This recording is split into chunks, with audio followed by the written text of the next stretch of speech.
everybody. I just woke up from a long nap and I'm feeling very refreshed and ready to make a video. So today I am going to talk about how I was first diagnosed as autistic. I grew up a little different, but never really to the point where anyone really noticed. I wasn't diagnosed until I was 20 years old. I'm 25 now, and I will say that these past 5 years have been the best years of my life. They have been very challenging with my other medical stuff and my seizures and my health and my just other stuff, but it's been, sorry, I'm getting distracted, but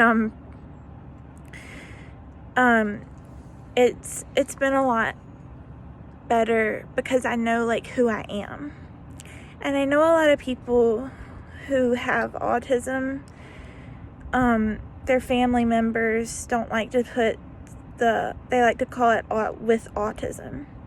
Well, I like to be called autistic because it's more of a defining word for me. Why do I like that? Well, because for me, autism's not like a disease. It's not I have autism. It's not I have cancer. For me, I'm autistic. It's just the way I am. And I am not sad about that.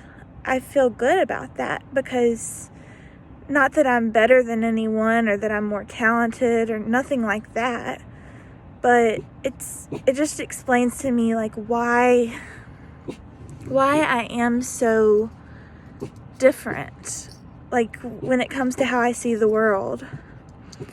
And it's just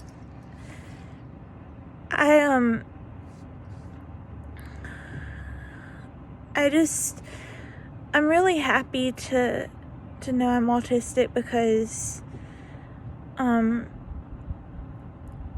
used to, when I was little, here's a little bit of my story. This video is going to be a little longer than my shorts that I've usually made, but that's kind of the point because I've wanted to start making actual videos for you.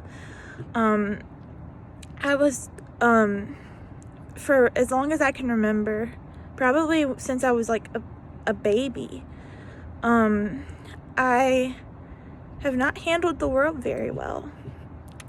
I can remember being in my crib crying and just not handling the world well at all. I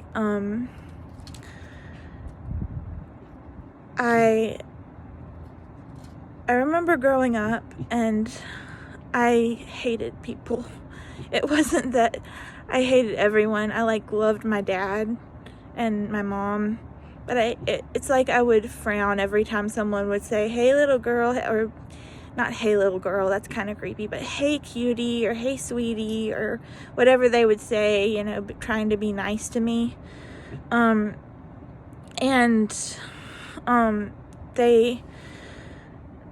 They would always think that I was rude. And when it came down to it, I think it was anxiety. And I think it was, at that point, part of my autism.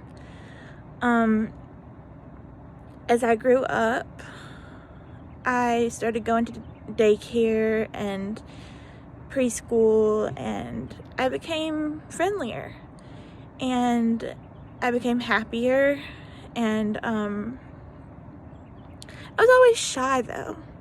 I was shy, and that's something that a lot of young autistic girls and women are mistaken for. They're just shy. And I was just known as shy, and that was that. I was shy. So I grew up, being shy and not really knowing why I was different. What made me feel different was just the way I saw the world. But I mean, for the most part, as a little girl, I liked the things that other little girls liked. I liked dolls, I liked toys, I liked stuffed animals. I still like all of those things, but I'll get into that later. So I was a little girl and I liked all of these things that normal little girls liked. But I would line them up in a row. That's something a lot of autistic people do. We line it up in a row. We line all of our collectibles up in a row. I don't know why we do it, but it's something a lot of us do. I guess to keep it organized. I don't know. For me, I like to just be able to see all of them. I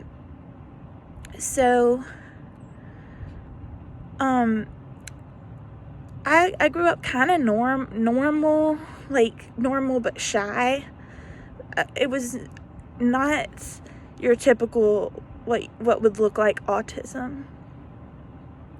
And I didn't know anything about autism. When I got into high school, that's where everything changed. That's where a lot of things changed. I started having seizures. I went through a lot of depression and anxiety, and I just went through kind of a crisis, a little teenage crisis. And